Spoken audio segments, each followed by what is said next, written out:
Test.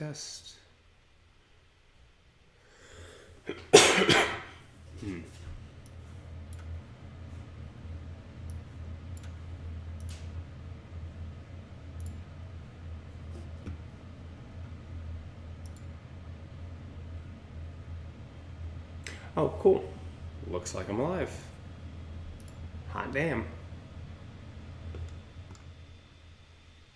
Doesn't look like I'm live on YouTube yet. This might just be a Facebook thing. We'll see. We'll see.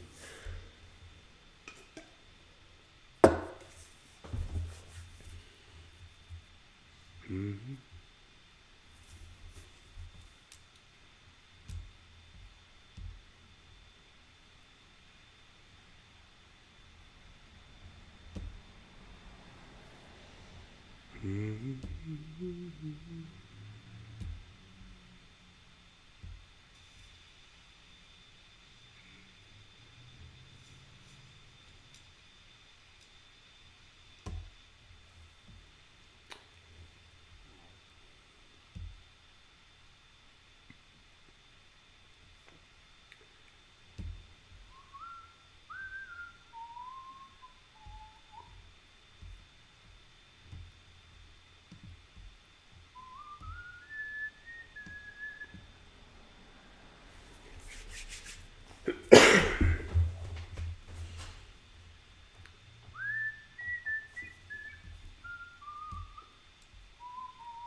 Okay, looks like I'm seeing people trickling in.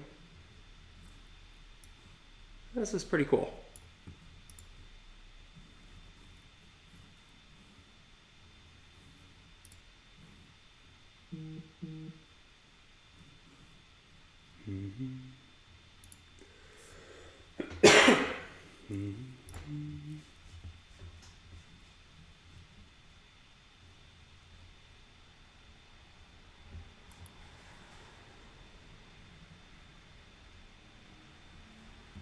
I wonder if I'm accidentally gonna stream multiple times. This Facebook still says that I'm due to stream in 3 minutes. I don't know. We'll find out.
It's interesting. It looks like there's a little bit of a lag between when I'm speaking and when I see it on Facebook. It's like 15 seconds, maybe? More? Yeah, about 15 seconds.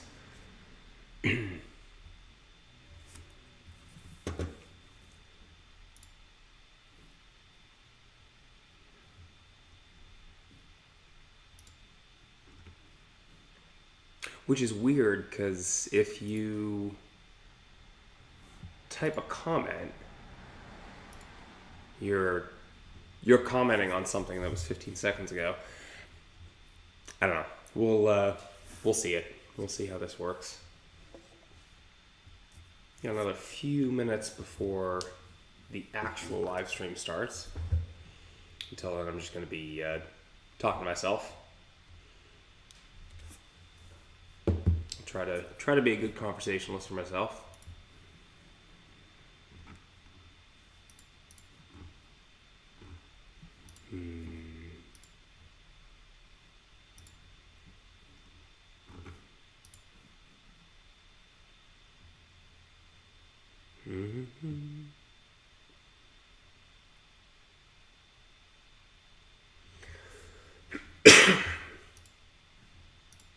I mean, I suppose it's 9 o'clock now. Yeah, I see that. Nope, good to know. Good to know. Thank you, Dave.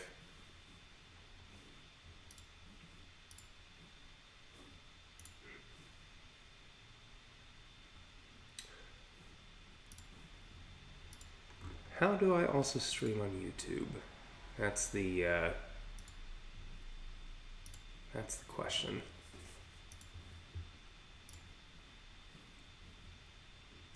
Give me just a minute to try to figure this thing out, because I'd like to be able to stream on both. I think I should be able to, if I'm also streaming on YouTube, save the video, which I don't know if Facebook Live allows that.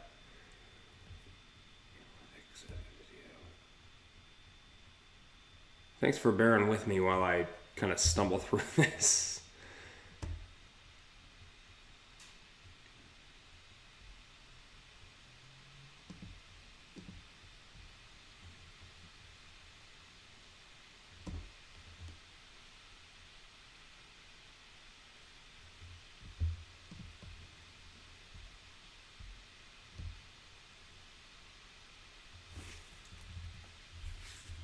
Yeah, I don't know. I'm just gonna get to folding. Yeah, I think that'll be just fine.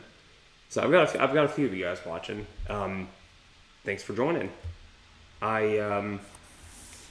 So like I said, I've been doing so many events and classes and things like that I haven't been just folding a sheet of paper, and I wanted to change that.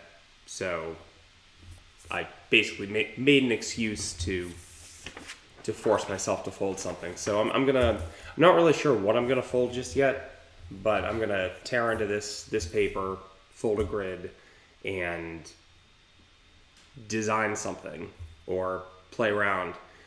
I don't really have a plan. I don't really want to have a plan for this. I want this to be an off the cusp kind of almost conversation, as much of a conversation as you can get with a live stream. So feel free to ask questions in the chat, and I'll answer them as they come up. But I can kind of narrate a little bit of what I'm doing. So a lot of the work I do is, of course, geometric patterns, tessellations, and a lot of them are folded from triangle grids.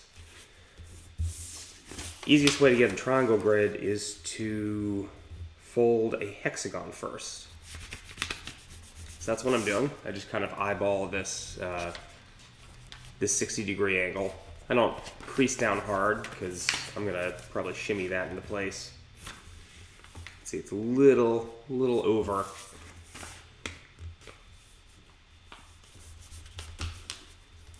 Something like that might be a little more accurate. There are precise ways of doing this. I just, nah.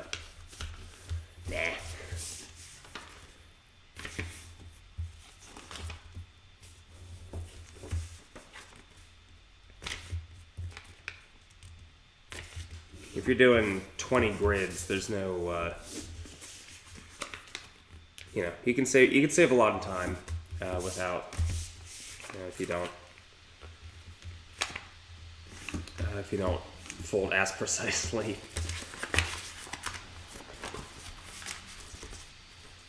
There we go. So I got these little dog ears. I'm gonna slice those suckers off. I have a paper cutter here.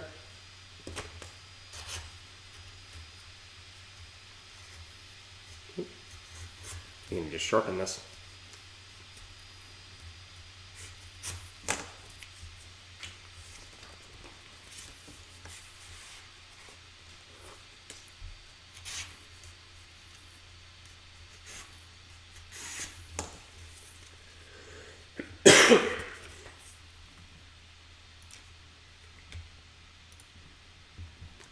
See, did YouTube ever actually...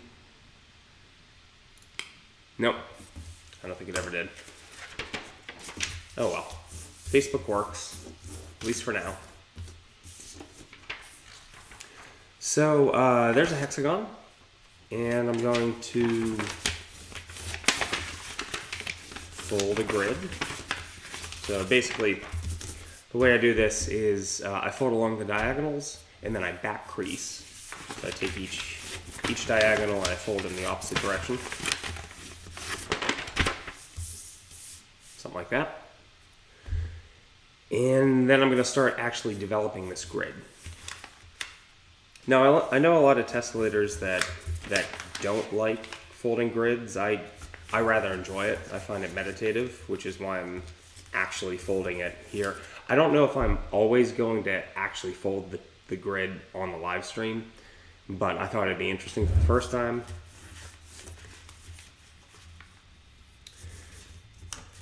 And what I like to do, I like to fold in half and then quarter, eighth, 16th, 32nd, develop it as far as I want to fold this grid. And I'll do it to 3 of the 6 kind of semicircles, semi-hexagons. And this makes it so that when I'm working on the edges, I can concentrate on not cutting the paper. As it gets closer to the edge, it tends to tear easily.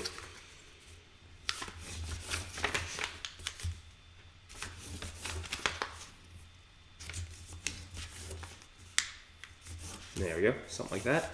And the fact that I'm doing it up to 30 seconds here, that kind of sets the stage for the rest of the grid. The entire thing is going to be contained into the 30 seconds. I could go further. I don't know how much you guys want to watch, so we'll keep it at 30 seconds, and then maybe I'll do a more intense one later on. So I've got these kind of the skeleton of 3 of the 6 sides, and now I'm going to back crease. So this is a little more manageable. I can control the paper a lot better. You can see as I back crease this one edge, it's a lot more flat, a lot more flush. These ones need a little more TLC.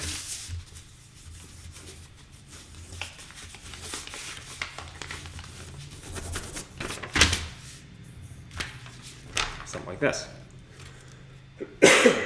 Excuse me, I'm coming down from a cold right now, so I've got a little bit of a sore throat. That's why I sound like a, 80-year-old smoker. But that should be gone next week, hopefully. I've got 3 other sides to do.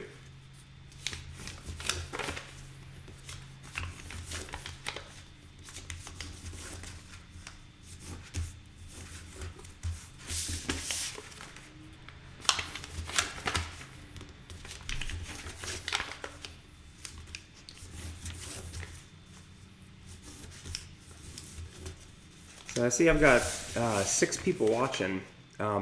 Thank you for joining me. I hope this is enjoyable. I hope it's interesting, and I'm going to keep working on exactly how I want to do this as I go week to week. and figuring out the kinks of live streaming. But if you could do me a favor, just throw something in the chat. Let me know who you are, because I think I can only see chat messages.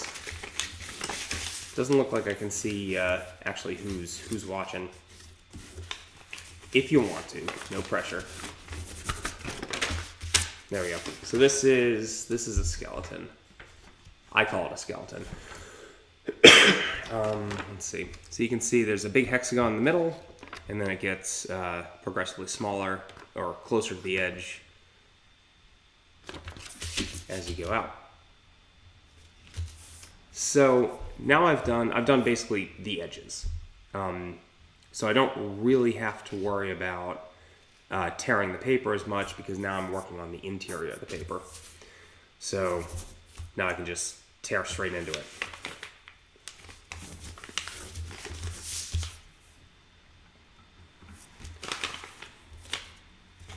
So yeah, Janice and Dave, thank you guys again for joining.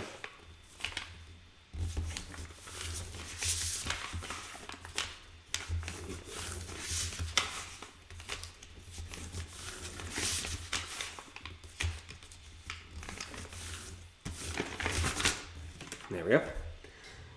That's your 3/8 mark all the way around. I'm gonna flip that, back crease it.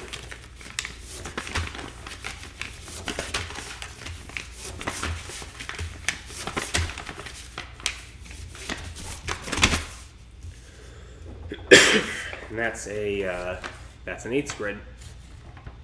Woohoo! So now I can go from the 8ths to the 16th, 32nd. Keep going. Usually my method is taking the diagonal, the middle crease, and then going one off of that. So I'm going to find the off by 1 mark here and fold it into the center. So it's something like that. And this finds the 7/16 mark. No, not there yet. The 5/8 mark, or I need more coffee, guys. The 3/8 mark. Depending on which side of the paper you're starting from.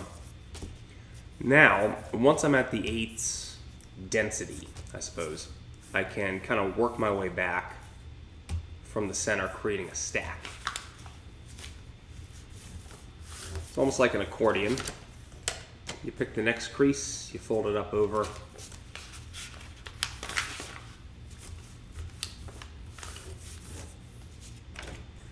Stacks everything on top of themselves. I've already got the last one here, so there's no need to fold that.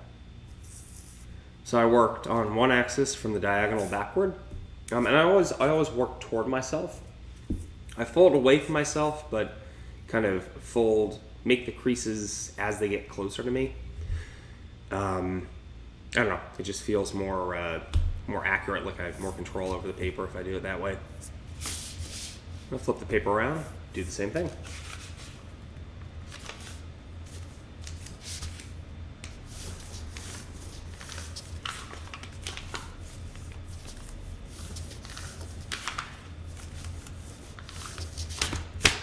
Bam. Just like that. Excuse me. Cool. So now I'm going to flip the paper and I'm going to back crease all of these, and they can get for new folders. This can be a little complicated to figure out which creases to back crease, but you can, with a little bit of practice, you can figure out it's the 3rd one in, the 5th one in, the 7th one in, or you can do it by feel.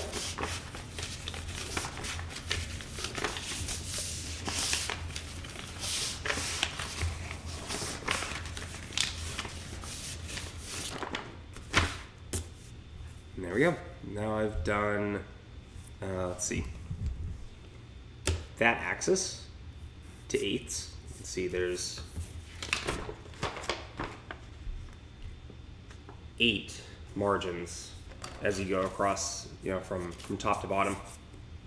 not counting the subdivision that's right here at the edge. So I've got 8 here, and then only 4 here. Oh, did I get that far? Sorry, 16 here, and then 8 here, and 8 here.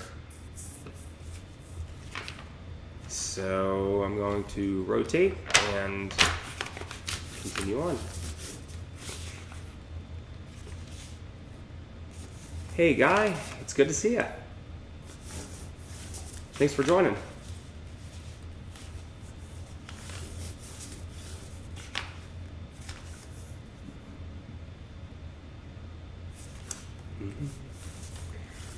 So Guy Yakeley asks if I did anything that was random, like a wadded up piece of paper.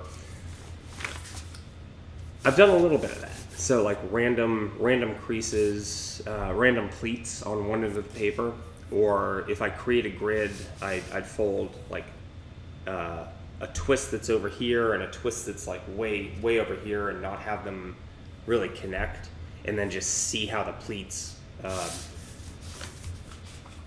mess up the paper, and they have to connect at some point. And I find that to be a lot of fun to play with that. But as far as like balling up pieces of paper, there are other artists that do that. There's Vincent Flutterer does kind of focused chaos of origami with crumpled paper. And there was an artist a few years back that crumpled up a piece of paper and then unfolded it, uncrumpled it, and drew the crease pattern for it so he could do that exact same. I'm trying to remember where I saw that. It's really cool. But I always thought it'd be neat to have a crumpled up piece of paper and then another crumpled up piece of paper that's like 50% scaled up, and then exactly the same crumple, and then the next one another 50% scaled up, and so you have a series of increasingly large boulders that are exactly the same. One of these days, I think that'd be fun to do.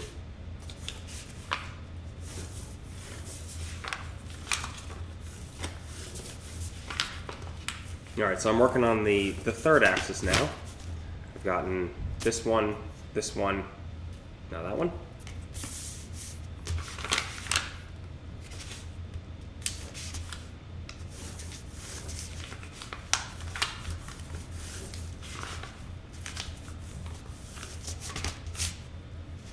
And there we go, it's the last axis.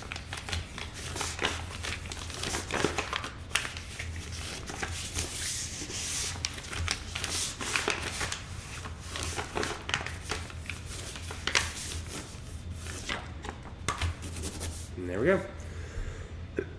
That is a 16th grid. See the those little triangles. They're I don't know, 3/4 of an inch in height, something like that. I'm going to keep going one more step, so one more level of detail from 16ths down to 32nds. I'll do this the same way that I did the other one. I've got the diagonal here, and I'm going to go one off the diagonal. Pick that sucker up and fold it over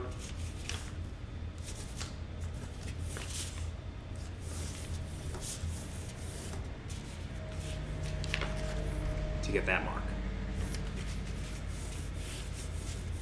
which is what is that, the 15-30 seconds. So creating the stack, again working my way back from the center.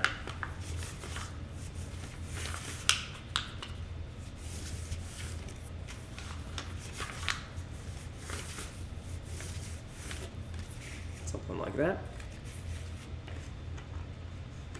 And I'll keep working back.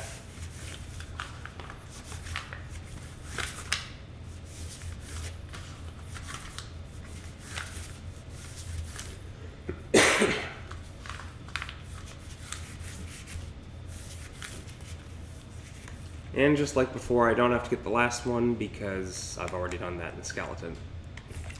If I did fold that last one, I'm at risk of potentially snapping the paper, of tearing it. So there we go. Kind of brush that flat, flip it around, keep going.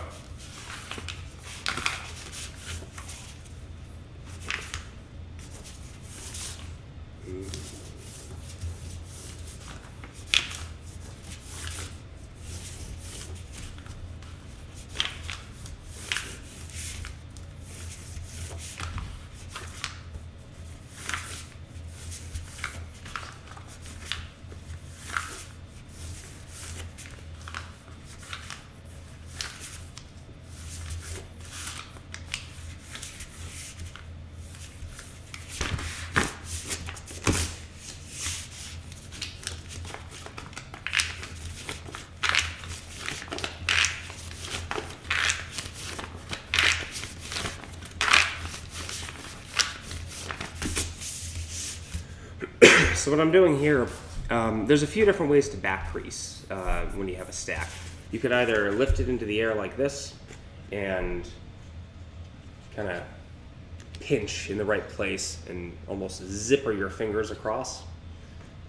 Basically, you're changing this valley fold into a mountain. Basically, I'll reverse this all the way down. And if you have two fingers, it doesn't kink. It doesn't go, veer off to the side or anything like that. The other way is to lift everything that's closer to you than the crease you're trying to back crease and fold over. And what you're doing is you're breaking the crease. And so what you do is you work from one side to the other, right to left, left to right. And I could either use, the palm of my hand, just the tips of my fingers, just kind of take a couple brushes until I'm confident that I'm not going to make extra creases. And then at that point, I can take my thumbnail and really jam that sucker down. Or, this is a fun one, if I set it up, start by folding backwards, take the back of my hand, just kind of brush it like that. And it just so happens that that's almost the right angle to come in and flip the crease around. I don't know, it's kind of cool. It's the different techniques that people use to back crease or grid. I think it's really interesting, and different people have their own different styles. This is mine. So that is 2 axes that I folded to 30 seconds. Now I'm gonna rotate and do one more. And I know this because, no, 1 axis. Hold on, I'm gonna shut the hell up and just keep folding. So apparently I'm falling behind.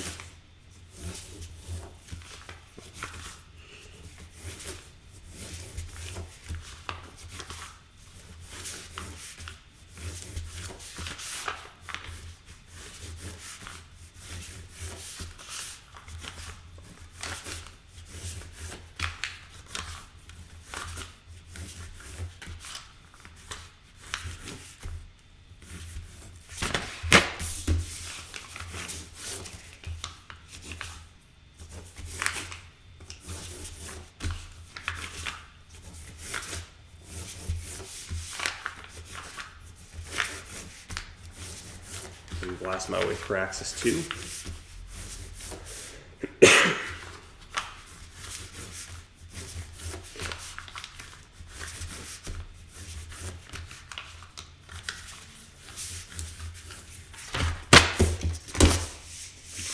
And so the back creasing is kind of fun. Once you get the rhythm, you can just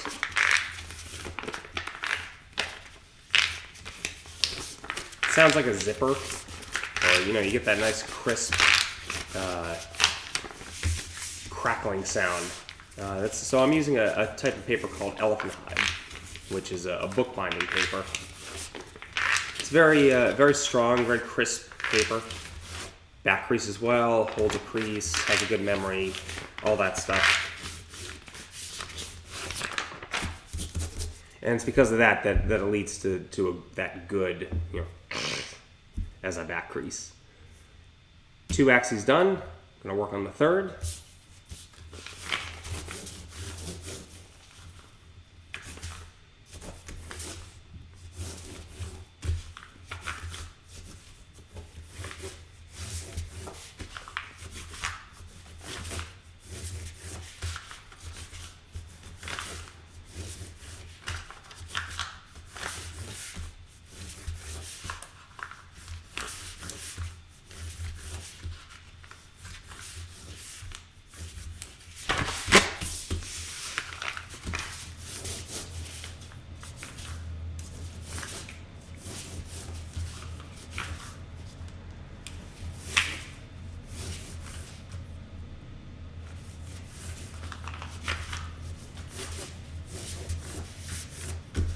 Hey, Carrie.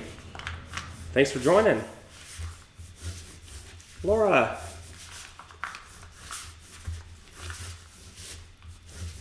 Cool. It's good to see people joining this.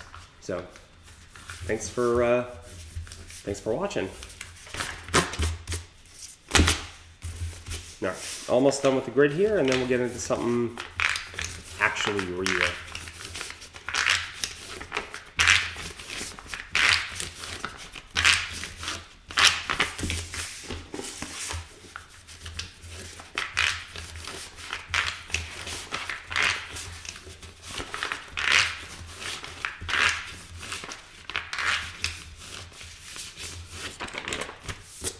There we go. And so 26 minutes later, I have a hexagon. Took me that damn long to get a hexagon with all sorts of creases.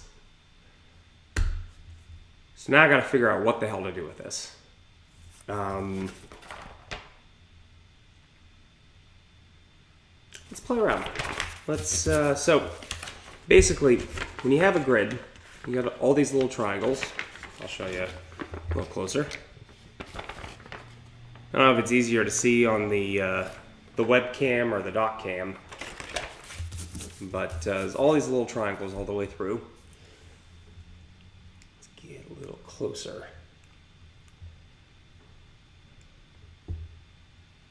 Maybe. Yes. Sure. So when you have evenly spaced parallel grid lines like that all intersect at one point. It's not anything like it's not like you have a grid line here, and a grid line that doesn't intersect those two at the same point. You can develop a pattern using pleats. So this is a pleat, just an overlap in the paper. And I could lay it down that way, reorient it like that. There's certain operations that can be performed, like a split. So this pleat is going to go to a certain point, and then I'll split it like that. Ooh, Laura, I could do a spiral.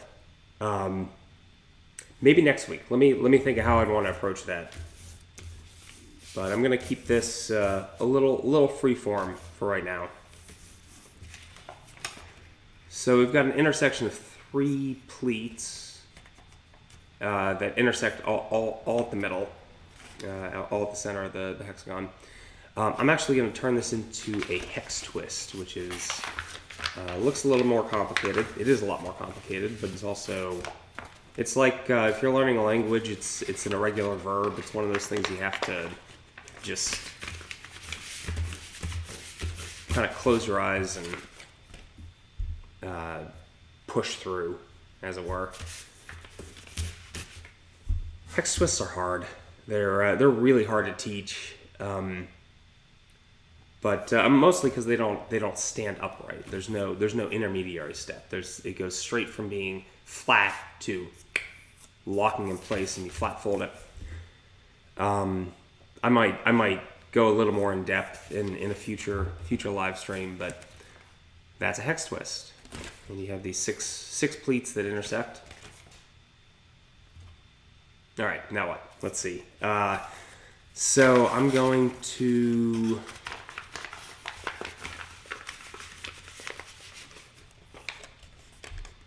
That could be kind of cool if I do a. Okay, actually, I got something better. I'm actually going to make this a double wide hex twist.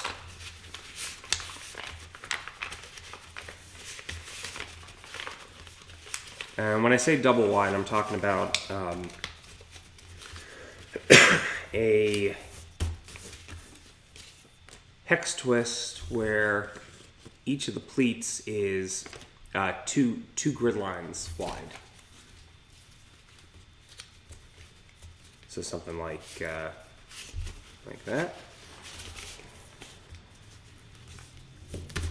There we go. So it's a bigger hex twist. It uses up more of the paper. I could do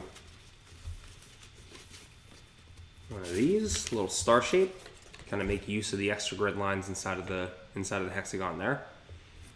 That's always fun. And then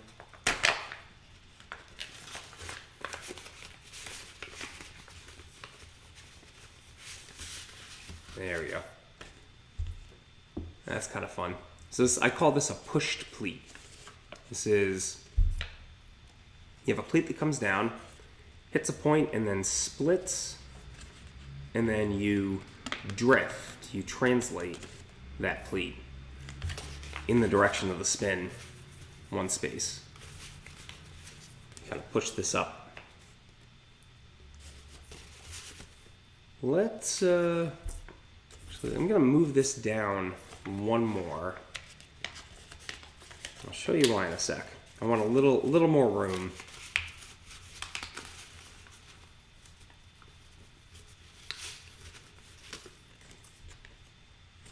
Because, okay, all right. So once you get two elements, got this modified hex twist. Oh, did I lose signal there for a second? No.